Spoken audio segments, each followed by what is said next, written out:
Do you have people whose advice you trust, or do you usually trust your own discernment more than anything? I listen to a lot of people, but once again, you take people's ideas and Filter it through your own. you decide, is this a good play?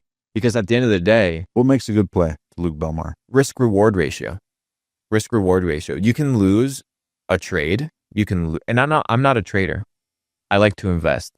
Trading stresses me out. I'm not a trader. I like to invest. I've always succeeded at investing. So when I buy Bitcoin, I'm holding it. When I buy Ethereum, I'm holding it. When I buy Solana, I'm holding it. When I buy Jupiter, I'm holding it. All these things I want to hold because there's a reason why I was convicted to buy it in the first place. I'm not trying to make money. I have money. I'm trying to grow that portfolio. So it's a little bit of a different situation because my income doesn't come from trading. If your income comes from trading, you make different decisions. you make different decisions. You know, I can stomach a 30% portfolio swing because I know I'm going to ride it for the next 2-3 years. What's different? Where was your first big financial home run early on? In crypto? No, in general. E-commerce. Yeah. So, but where was it like your life changed the first time? Was there a point in time where? I mean, I would say early on, at that point, it would be when I started investing in crypto properly. That was the DeFi run of 2019. Was there a story or a day where you were like, holy shit? Yeah, of course. So there was this token known as PancakeSwap. And PancakeSwap was this DeFi platform on the Binance Smart Chain. And do you remember Clubhouse? The fad of Clubhouse. So Clubhouse was popular at the time before Spaces was on Twitter. Creators would congregate there and converse. One time, CZ, the owner of Binance, was on a call and I tuned in, and then the community had access to asking questions. And because I was aware that, he'd built the Binance Smart Chain, that DeFi was the narrative because of Uniswap and because of Ethereum, and because because CZ and the owner of Uniswap had a little bit of a fight on Twitter going back and forth, I asked him, hey, what do you know about PancakeSwap? I got the ability to ask him a question, and he kind of gave some clues as to his involvement or understanding that this project was legit, that it was out of a docs team that they interacted with. So he gave me confidence. So I said, okay, this coin is sitting at a $25 million market cap. Let me buy 1% supply for $250,000. At that time, they had some crazy yielding programs and things like that. People that are aware of crypto or native to the space don't know what it is. You put $250K in. $250K, and I made about $5.5 million over the course of a year and a half on that specific play. Yeah. Wow. It's pretty nice.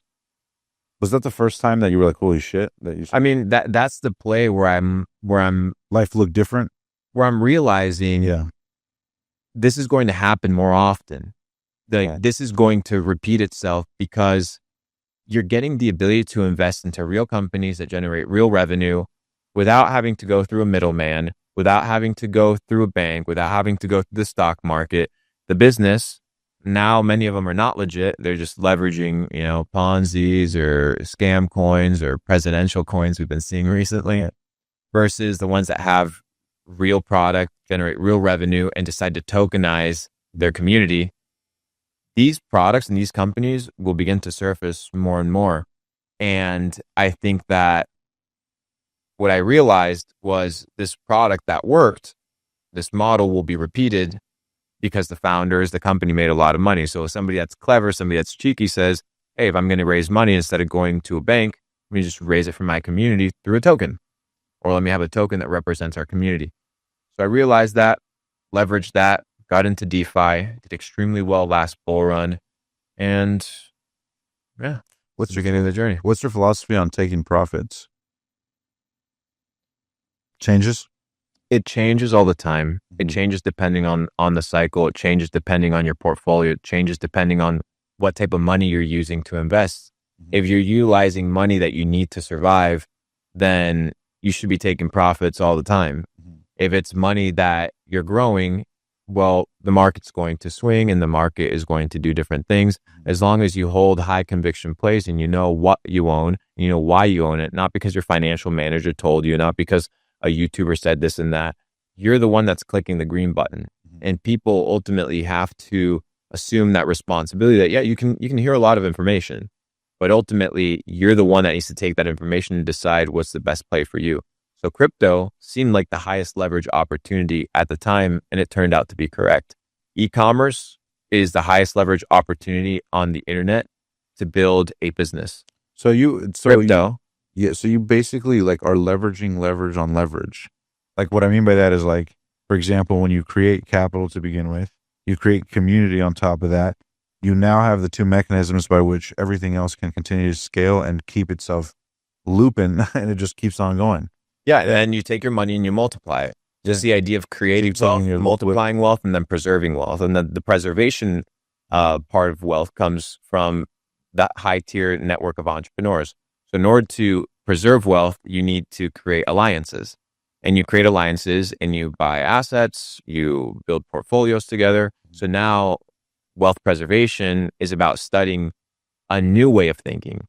Creating wealth is a mindset. Multiplying wealth is a mindset, but keeping money is a completely different mindset. Did you ever struggle with that? Of course. I went bankrupt twice.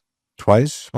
Yeah. Of course. I mean, if you have $2 million and you go to 50 grand, how did you do it twice in a short amount of time?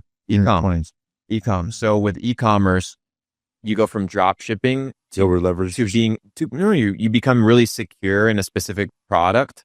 You order too much inventory. If you order too much inventory, your money is stuck in that inventory. So you have no ability to scale. And if your inventory is stuck, you're KO'd. So what happened was my warehouse in China got flooded. So I had all my supply ruined. Who's going to pay for that? It's not insured. Yeah. I have to pay for that. Liquidated me. How much was it? It was like $250K. Wow. Yeah, $250K in stock. And you had to file bankruptcy? Well, not bankruptcy. Just make more money. Yeah. But you were saying that it would have been that bad.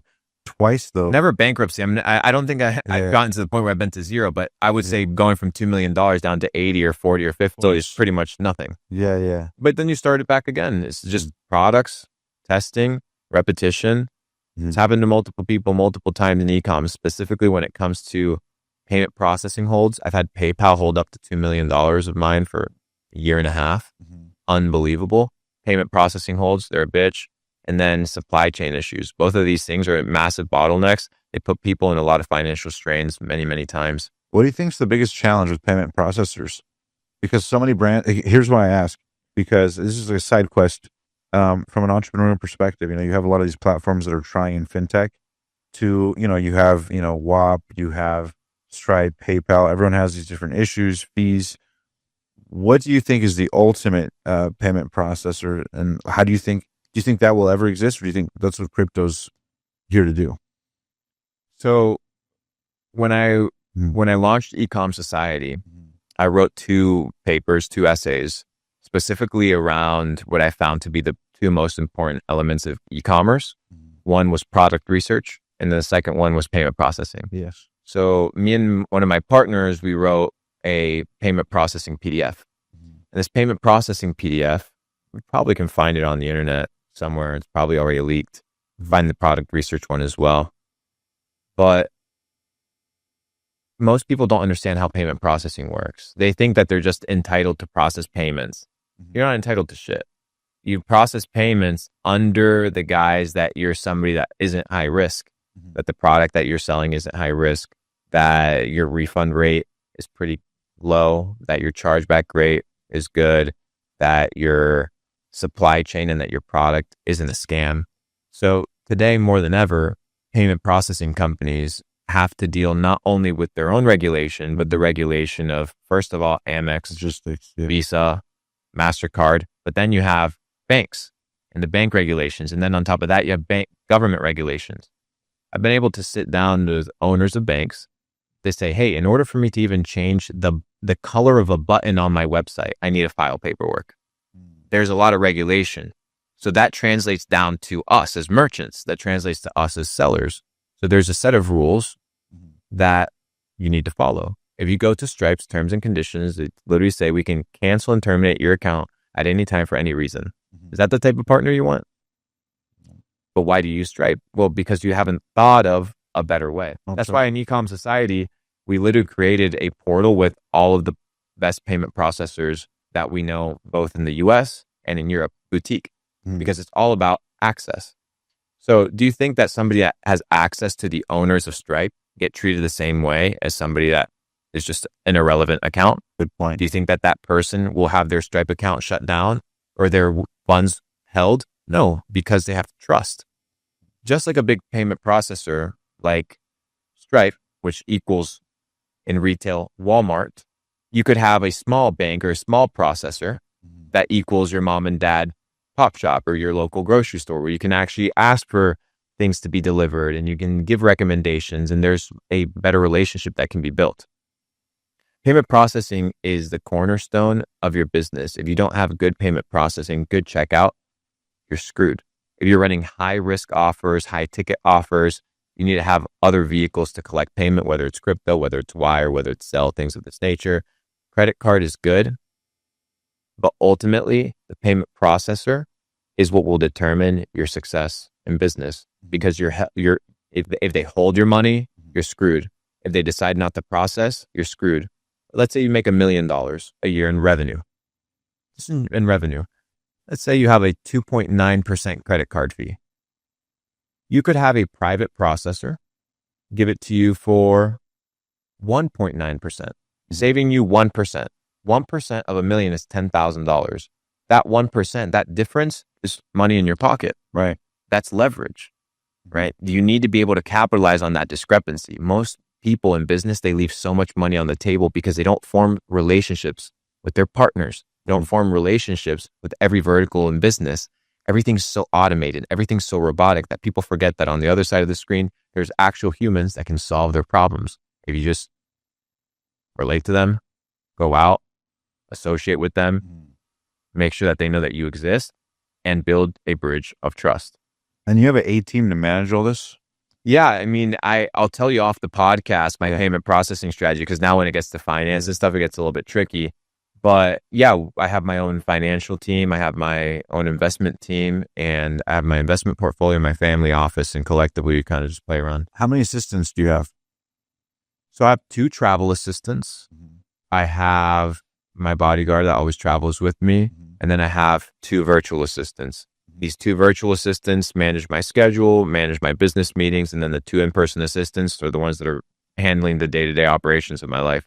So 5 in total. Yeah. For you, what's the hardest part about managing it all? There's so much on your plate, dude, and so many people and all that. Recruiting. It's all about recruiting. You need people. Yeah, you need to hire people that you trust. How do you quality control? Because I'm sure people DM you all the time, message you all the time, and I'm sure you have an HR team. But how do you what ends up being the best way to find people with trial and error? I know you mentioned kind of putting them through the experience and trial and error and trial by fire. Trial by fire.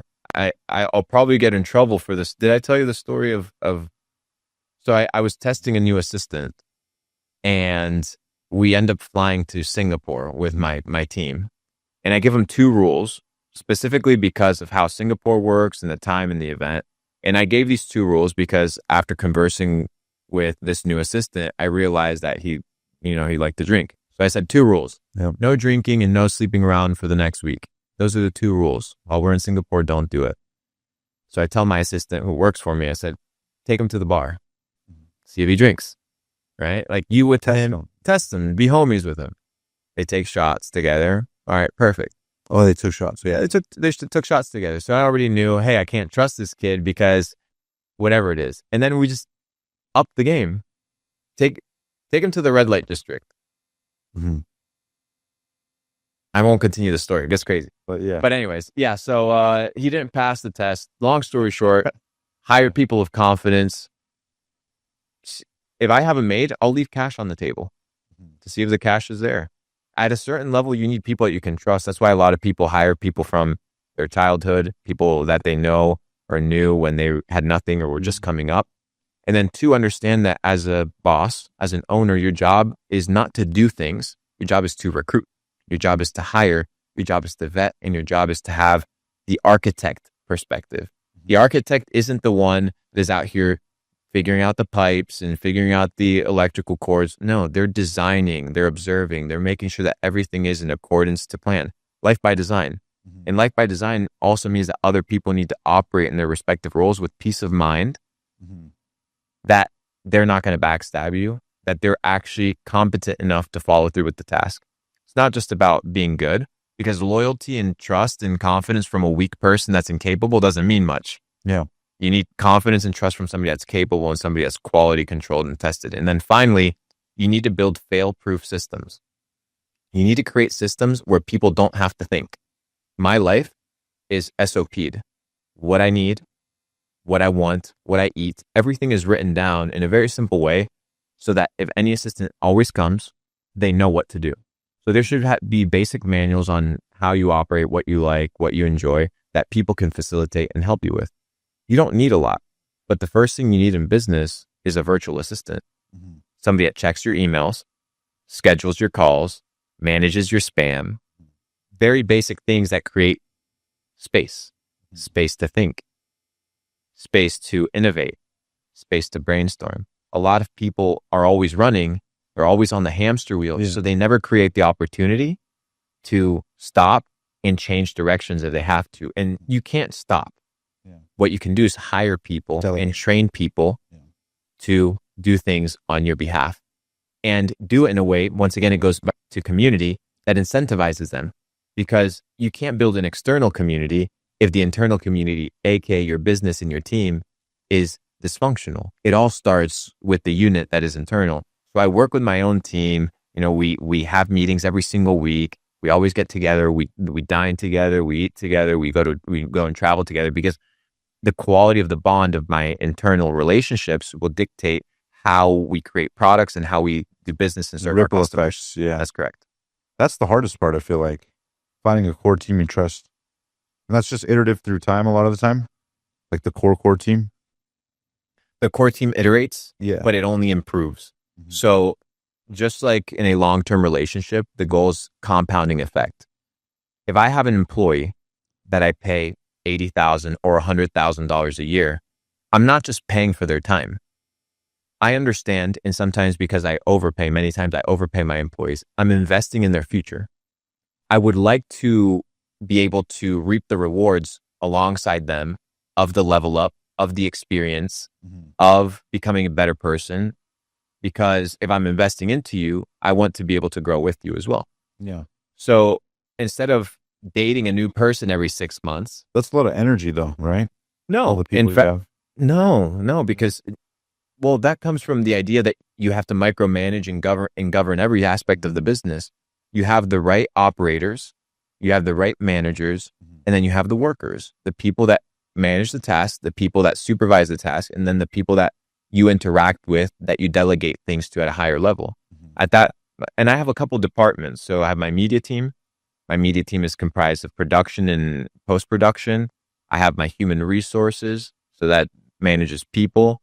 I have my investment firm, so that has a couple analysts and a couple recruiters that go out and look for investment opportunities and tickets that we can invest in.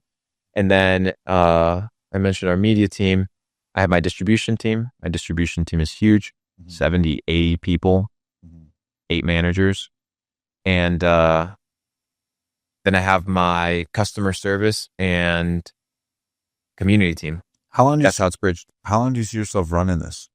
Or do you see yourself one day just building so much enterprise value, having a liquidity event, keeping your investments, and then kind of sailing off to the sunset, grabbing a farm?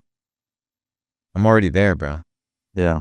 I'm already there. I'm already plotting with my community to have this last season of business. I think, as you said, there's new goals and new things. I don't always want to be doing business. I don't always want to be looking at charts. I don't always want to be, checking P&Ls and balance sheets. I want to do other things in life, like have a farm, potentially travel to new places around the world. And that requires time. Do you see yourself creating content as well?